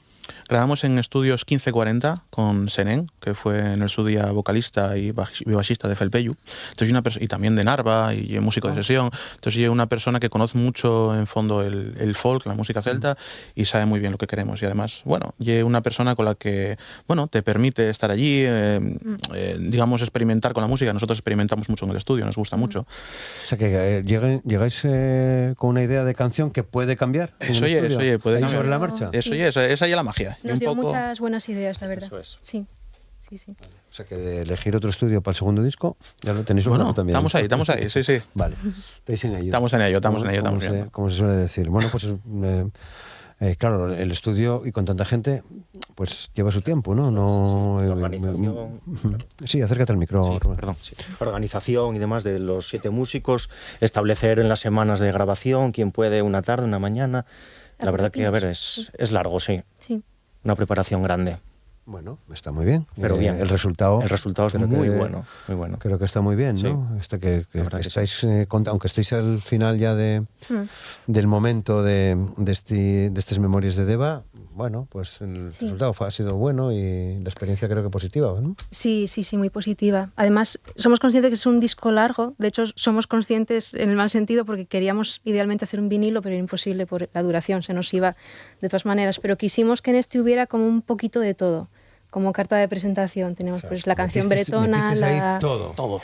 Sí, de hecho, de las que tocábamos se quedaron fuera 2 canciones, yo creo, 2 temas. Pero sí, queríamos que estuviera, pues yo qué sé, la balada con piano, la bretona, la pegadiza, la mística, la... sí. No quisimos quitar ninguna. No se titulen así, ¿no? Así las llamamos nosotros. Bueno, casi se llaman así. Hay canciones en el disco que pasaron de verdad por 3-4 nombres distintos sin ningún problema. Sí. Bueno, el sábado toca Felpeyu también, en la Plaza Mayor, en Alcordanza de Igor y Carlos, ¿no? Sí. Estuvo Lisardo aquí el otro día también. Pero estaríamos una montonera tar, lo que pasa que para mi idea que vamos a tener la prueba de sonido a asesores. Sí. Bueno, vale. Bueno, ¿cómo son los vuestros conciertos? Ya sabemos que la siguiente vota, que vais a entamar con Oisel y Xuxu, pero ¿cómo definiríais, Jorge, vuestros conciertos? Para alguien que no os conozca, que os esté conociendo ahora en este momento. Explosivos. Sí que es verdad que no es lo que la gente espera cuando dicen, no toco un grupo, porque a veces igual pueden decir un grupo de música celta, no, un grupo de folk, no, hoy un festival de trad, y entonces la gente suele esperarse encontrar algo, y de hecho alguna vez nos pasó que igual vamos a tocar en algún sitio y pues si no nos conocen, pues igual te ponen pues en un punto de... No, tocan más bandas y claro, igual no son conscientes de que la banda que somos, igual damos más cera que los 2 que vienen detrás. Entonces eso a veces pasa y sobre todo eso, hay gente que sí que además nos lo transmite después de los conciertos y tal y se nota la potencia. Una frase que dicen mucho, por ejemplo, ya que no está Pablo, el bajista, vamos, yo creo que prácticamente en todos los conciertos la gente dice, el bajista vuestro toca metal, ¿verdad? Por las posturas. Se nota, sí, y por la forma que tiene el de transmitir y demás. Entonces, es bastante más potente de lo que igual a veces la gente espera, porque al final lo explicaba antes muy bien Rubén, tenemos la batería, tenemos el bajo, eso ya te da una base rítmica muy potente. Entonces, bueno, intentamos también, pues eso, movernos, que la gente se anime, porque, bueno, al final, mi abuelo, que era músico, siempre decía que eso de tocar y que la gente no esté bailando, que lo llevaba muy mal. Él era músico de orquesta, ¿no? De los los que hacían fiestas, pero es verdad, yo por lo menos, y creo que el resto de los que estamos aquí, a todos nos pasa que cuando tocamos, y es que la gente se pone a bailar, como que presta más. Vale. ¿Venís todos del ámbito de lo céltico? Yo, por ejemplo, sí, pero cada uno viene de una parte. Rubén, por ejemplo, yo creo que tocó todos los palos, viene de la electrónica también, viene de la música electrónica. Susana estuvo haciendo pues folk americano, folk más acústico, estuvo en la música coral. Jorge viene de la música tradicional, también histórica, ¿no? También country, estuviste haciendo cosas en el country. ¿Histórica? Sí. Bueno, Jorge, tú estuviste tocando yo colaboré, pero yo hubo años que aparte de que yo empecé con la guitarra, pero hubo un tiempo que yo fui percusionista y sí tocaba, entre otras cosas, toqué alguna vez música, en plan, lo que llaman música antigua, que en realidad es música pues, del Renacimiento y demás, pero algo de eso hice también. Sí. Y luego tenemos a Pablo, que es un metalero. Luego el bajista ya metalero totalmente, ya lo ves con las pintas, ya en los conciertos pon la postura metalero de las patas abiertas, allí. Sí. Luego la violinista bien del jazz también y de la música moderna, un poco en el violín. Sí, yo creo que algo de country también hizo. Fizo. Sí, somos todos unos redneck. Laura, nuestra teclista, pues sobre todo clásica, coral también, sí, un poco de todo. Bueno, qué guapo, ¿no? Sí. Y supongo que con una mochila de gustos también muy diversa. También diversa. Claro, eso sí, siempre tenemos el punto de lo que sabemos hacer, lo tenemos muy pensado, ¿no? Queremos ese sabor a la música celta, digamos, retro, ¿no? De los 90, de los 80, entonces vamos por ese lado. En los conciertos una cosa que llama mucho la atención es que la gente, sobre todo, le gustamos a la gente más mayor porque precisamente le recordamos a ese boom de la música celta de hace esos años, pero también la gente joven, la gente de 15 años, dice, madre, pero esto es un tipo de folk, un tipo de música celta que yo nunca escuché, no sabía que se hacía, no sabía... Porque a veces es un poco difícil llegar a este tipo de música si no estás un poco profundizando en ello, ¿no? Entonces aquello alucinante. Además solemos poner mucho énfasis en la puesta en escena, que es algo que aquí pues a lo mejor no se tiene tanto en cuenta. ¿Las luces son vuestras también? ¿Lleváis técnico de luces? O... No, llevamos técnico de sonido porque eso es una cosa impepinable para nosotros. Molaría mucho. Sí, pues es que hay alguna imagen donde me di cuenta que Jorge era zurdo. Bueno, es que yo una maravilla. Me llama la atención. No, pero es que alucinan los técnicos de luces. Yo cada vez que miro para ellos, estoy tocando, miro para ellos, está bailando allí, el paisano te está gustando y la de mi madre está allí. Sí. Se nota, sí. Bueno, pues el sábado a partir de las 9:30 de la noche en Ciares con Gieldu. Espero que vengáis más veces. En el campo fútbol, que nosotros siempre quisimos tocar en un campo fútbol. Ahora mira, como Michael Jackson. Vale. Ayer fue 22. Ayer cumplióse no sé cuántos años, casi vale más, desde el 95, del concierto de los Rolling en el Molinón, por ejemplo. Pues este va a ser parecido. En Asturias. En Ciares, que por cierto... ¿conocéis una banda que se llama The House Martins, inglesa de los años 80? Sí. Su cantante es fan de Ciares, escribe en su Twitter cosas sobre Ciares. A ver si vamos a tener que subir al escenario. Al loro, al loro. Rubén, muchas gracias. Muchas gracias, Héctor, muchas gracias. Susana, muchas gracias. Y Jorge, muchas gracias.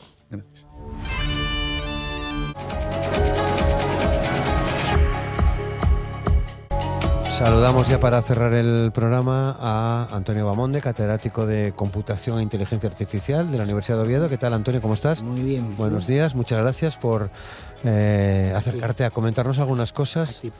Si quieres, empezamos por esta noticia que yo creo que pulula por las redacciones desde ayer y por los distintos medios de comunicación en torno a una de las inteligencias artificiales, OpenAI. ¿Qué es lo que está pasando?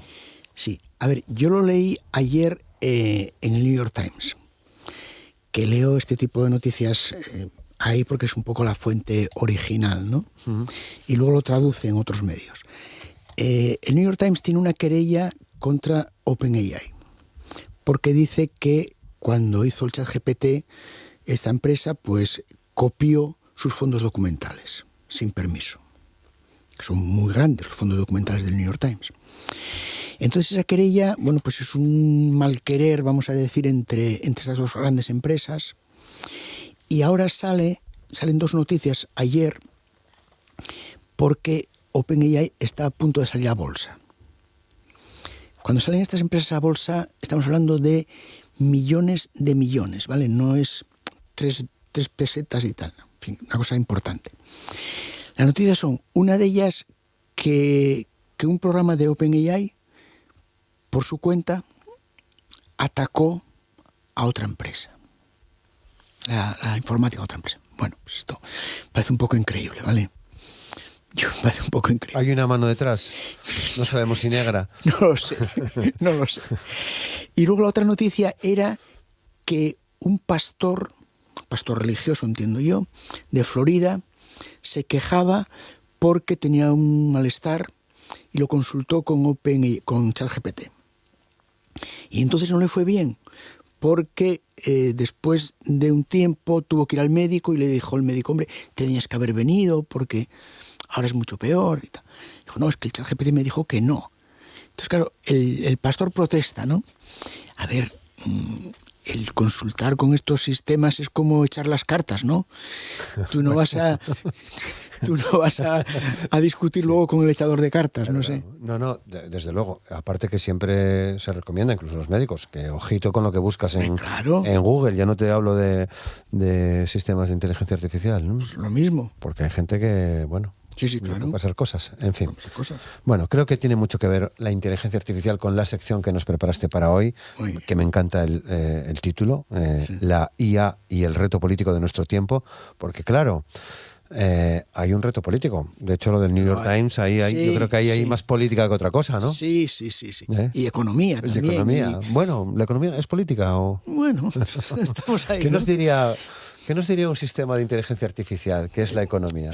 Pues yo creo que diría que depende, ¿no? Vale, y si le preguntas, ¿es política? Te daré la razón. Sí. Tiene usted toda la razón. Sí, ¿no? Me alegra que me haga esa pregunta. Sí, porque son un poco combayones estos sistemas, ¿no? Sí, hombre, muchísimo. Vale. Incluso si se equivocan. Sí. Tienes toda la razón y tal. Lo siento mucho. Pegué un patinazo.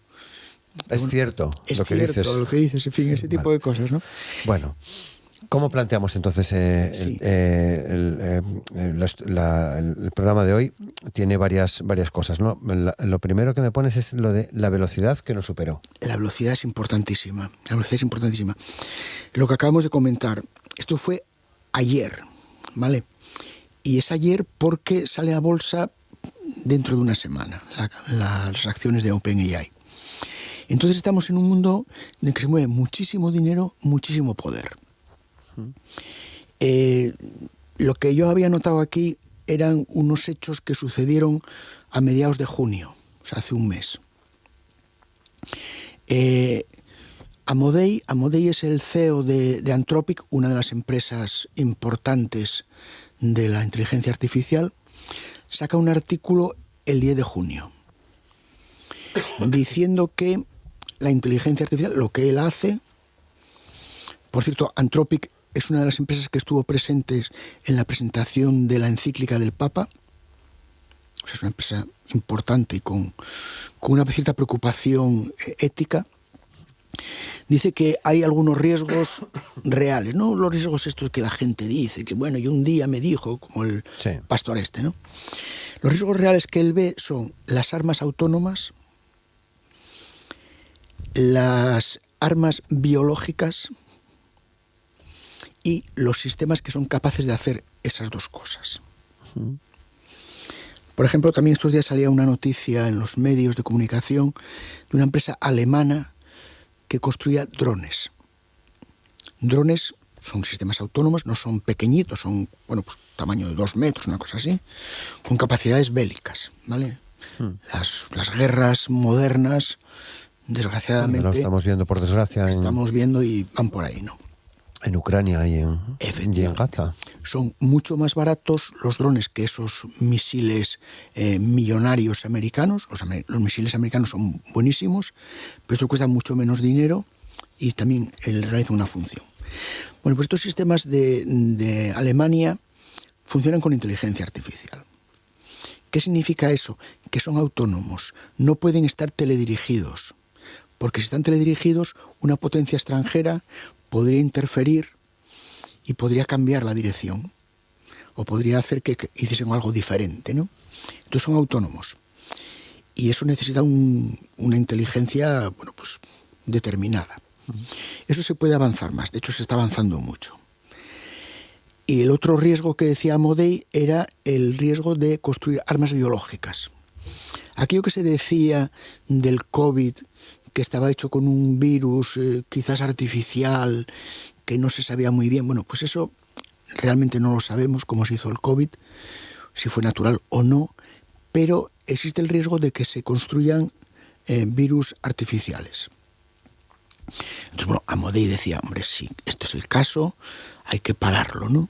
Esto fue el día 10 de junio. El día 12, una orden del Ministerio de Economía americano paraliza los sistemas más potentes que había en el mercado de esta misma empresa, de Anthropic, la de Amodei. Y eso significa que no se pueden utilizar por nadie que sea no americano, incluyendo paradójicamente un señor que estaba en San Francisco construyendo estos sistemas, que era británico. Bueno, ¿piden regulación, por tanto? ¿O se deriva que haya una regulación? Pero una regulación, digamos, basado en unos principios tecnológicos serios y razonables. Entonces, el gobierno americano dice, bueno, pues no hay problema, te prohíbo que salgas tú, ¿no? Claro. Los sistemas más potentes. Los sistemas más potentes son Mythos y Fable 5. ¿Qué hacen estos sistemas? El Mythos lo que hace es que detecta vulnerabilidades. Entonces, el Banco Central Europeo advirtió a los bancos europeos de que estaban en peligro. Hay un programa que es capaz de detectar vulnerabilidades en el banco que tienes debajo de casa. Bueno, pero entiendo que eso, Antonio, tiene que ver con que, como nos estás contando, sí, esto va muy rápido, la inteligencia artificial va muy rápido, y los sistemas informáticos tradicionales, entre comillas, sí, no tan rápido. No tan rápido. No tan rápido. Lo que va muy rápido es estos sistemas de inteligencia artificial. Entonces, hay sistemas que son capaces de descubrir vulnerabilidades, puntos débiles, en el hospital en el UCA, en el banco no sé qué, y en el centro de máxima seguridad de ciberseguridad de España, por ejemplo, ¿no? Y esa información la administra el dueño del sistema. El dueño, ataca, como un perro bien entrenado, ¿no? Ataca y puede atacar. Entonces, ese sistema, el Mythos, es demasiado peligroso. Entonces, Anthropic hizo un sistema no tan peligroso, que es el Fable 5. Y es lo que puso en el mercado. Pero Estados Unidos dice que el Fable 5 se puede dar la vuelta para que se convierta otra vez en Mythos. O sea, las salvaguardas que le pusieron que se pueden sobrepasar. Vale. ¿Dirías que Anthropic molesta? Anthropic molesta mucho, porque Anthropic es uno de los rivales de los otros grandes actores en esto, ¿no? Por ejemplo, Elon Musk sacó el mes pasado sus SpaceX a bolsa, con una valoración enorme, nunca superada por ninguna otra empresa en la historia de la humanidad, con unas valoraciones bestiales. Lo que comentábamos antes de OpenAI, pues también. Anthropic tenía una predicción de valoración de $1 millón de millones de dólares. Esto pone la ley esta o la normativa del Ministerio de Economía americano, pone en peligro la salida a bolsa de Anthropic, pone en peligro los contratos que tiene Anthropic, porque claro, tú si eres una empresa que has comprado el uso de estos sistemas potentes, dices, bueno, pues si no los puedo utilizar, pues no me interesa, ¿sabes? ¿Por qué? Son muchos millones y automáticamente, cuando salió esta orden del Ministerio de Economía, bajaron acciones en bolsa. Acciones que están relacionadas con Anthropic de alguna forma. Microsoft, SAS, Oracle, grandes. O sea, hay una hecatombe, ¿vale? Estamos hablando de mucho dinero y mucho poder. Los que, por los que nombras, los que incluyen, que luego, bueno, una cosa es que hables de cuestiones éticas y otra es que realmente a ese nivel claro, estemos, ¿no? Pero ya es un paso, ¿no? Sí. Entonces igual molesta. Es un paso, desde luego que es un paso, pero hay otros que no se están perjudicando, ¿no? Lo de Elon Musk y lo de OpenAI. Entonces, bueno, estamos en una guerra muy, muy importante. No es una batalla entre chiguereros que yo tengo la sidra mejor y tal. No. Estamos hablando tenemos algo que puede cambiar la geoestrategia del mundo. Vale. Y si a esto, Antonio, añadimos el mito de los chips, China entrena sobre Huawei y según me cuentas, gana. Si a todo esto metemos China, que parece el gran enemigo, el superenemigo, ¿no? Exactamente. Entonces es un elemento más para ver la situación, bueno, pues con un cierto perplejidad, un cierto prevención, sí, es complicado. ¿Qué hace China? China anuncia la semana pasada la salida de un nuevo sistema que el día, creo que es el 27, es decir, la próxima semana, se va a poder descargar. Eso quiere decir que en cualquier lugar del mundo, con un hardware importante, no lo que tenemos nosotros en casa, un ordenador personal, pero en fin, una institución medianamente potente puede tener el sistema chino. Este sistema chino está desarrollado con hardware chino, porque Estados Unidos pensaba que si prohibía el hardware más potente que tiene Estados Unidos, que es el de Nvidia, que fuese utilizado por China, pues entonces no iba a poder llegar nunca a la potencia de los sistemas americanos, ¿no? Pero resulta que sí.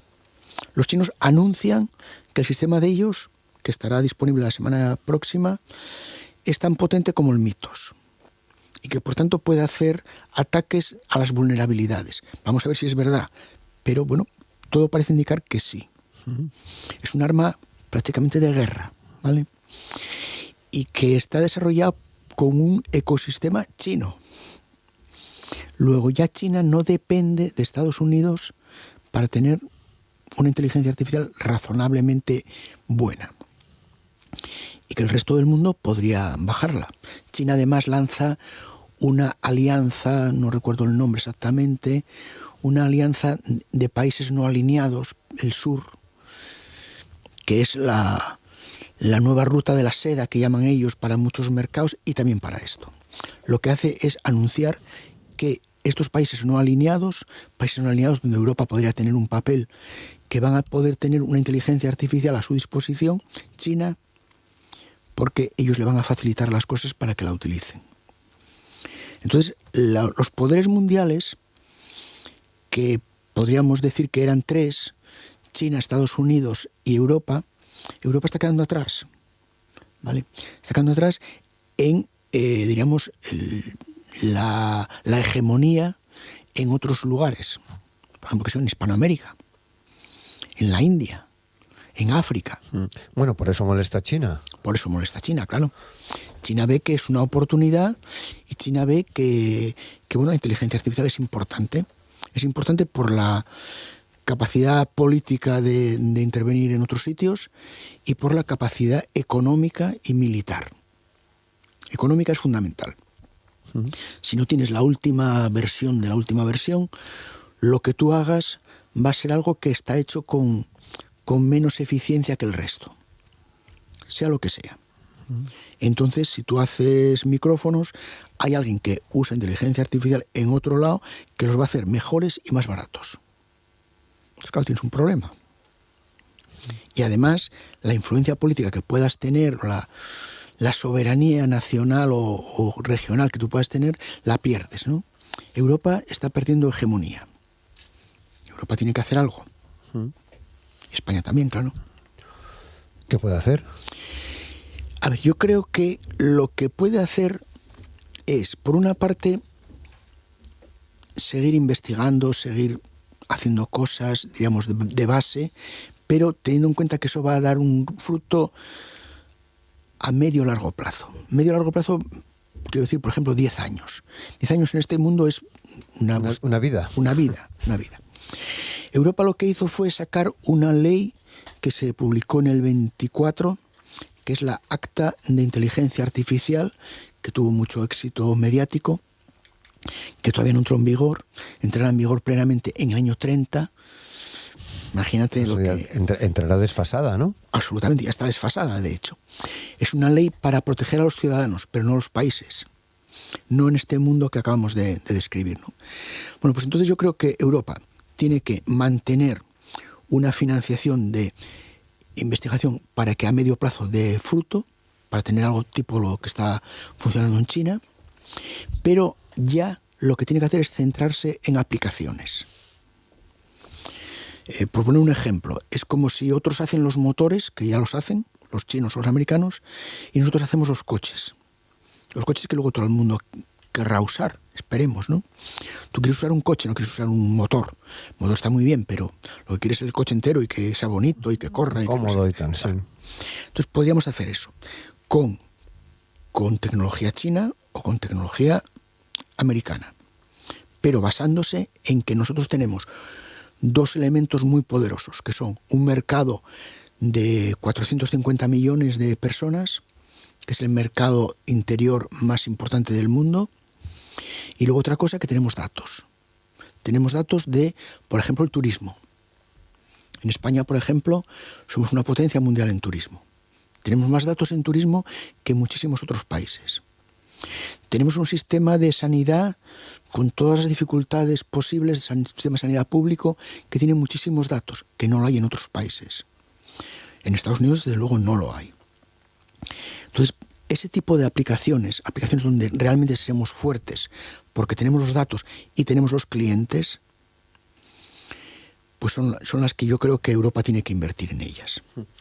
Bueno, hace tiempo que se viene trabajando en esto que se llama economía del dato, precisamente. Economía del dato, pero no con la suficiente garantía. Tienes que tener la garantía de que no te van a quitar el suministro.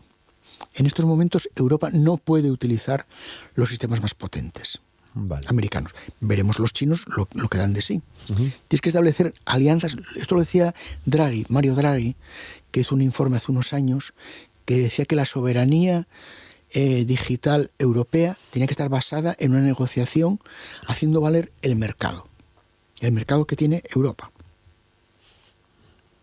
Yo creo que estaba bien pensado. En cualquier caso, hay que hacer algo. Hay que hacer algo. Claro, porque dices también, estamos ante una ventana de oportunidad, eso está claro, pero sí, que se está cerrando. Se está cerrando porque, por ejemplo, la influencia que nosotros podamos tener en Colombia, en Venezuela ahora ya no, en los países sudamericanos, vamos a decir en general, o en algunos países africanos, me refiero a Europa, la estamos empezando a perder. Claro, porque los países en desarrollo, que se decía antes, pues quieren tener como los demás. Quieren tener una inteligencia artificial, que tenga un arma que sea poderosa. Porque es que en estos momentos, si no tienes un arma basado en inteligencia artificial, un arma, me refiero a arma, ¿vale? Arma de guerra. Es como si tú estás peleando con un ejército moderno contra un ejército de espadachines medievales, ¿no? Que, bueno, está muy bien para las batallas épicas de algunas películas, pero no tiene sentido en estos momentos. O sea, tú tienes todas las de perder. Ellos tienen la bomba atómica moderna y tú no la tienes. Nos llevas a un territorio... Es un territorio que hay que despertar. Hay que despertar. Nosotros podemos despertar. Europa puede despertar porque tiene dinero, tiene el mercado, tiene los datos y tiene las empresas y los sectores. Entonces tú puedes negociar con aplicaciones en esos sectores y venderlos al resto del mundo. Bueno, y en esas estamos. Espero que sí. Espero que sí. Otra cosa es que se ejerza. Que se ejerza, sí. Yo creo que estamos con una cierta timidez, ¿vale? No con toda la fuerza. Estamos gastando un poco dinero en salvas. Vale. Dependiendo de... O sin quitar, o sin querer que el amigo estadounidense se enfade demasiado con nosotros. Bueno, yo creo que hay que negociar. Negociar es ofreciendo algo que ellos no tienen y ellos ofreciendo cosas que nosotros no tenemos. Pero una negociación. Ya digo, los argumentos son que nosotros tenemos el mercado y tenemos los datos. Ellos no los tienen. Ellos hacen motores, pero no hacen coches, todavía. Los chinos sí hacen coches y motores, hacen coches. Bueno, sí. Porque también he visto que se guiña de vez en cuando el ojo tímidamente, ¿no? Hacia China. Sí, claro. Me parece normal. Es un elemento también de negociación. en realidad tú puedes negociar con Estados Unidos diciendo, oye, es que yo tengo sino este otro que está picando a la puerta, ¿no? O los dos. O los dos. En fin. Bueno, llegamos al final, Antonio. Quería agradecerte hoy tu colaboración con nosotros en el programa. Te agradezco a ti. Ya todavía tenemos unos cuantos días, luego vacaciones, pero ya en septiembre volvemos a conectar otra vez. Muy bien. Que vaya bien, Antonio. Muchas gracias. Igual, muchas gracias. Y a todos ustedes, muchas gracias también por estar un día más con nosotros. Mañana volvemos con Asturias al Día. Disfruten de este jueves. Hasta mañana. Gracias.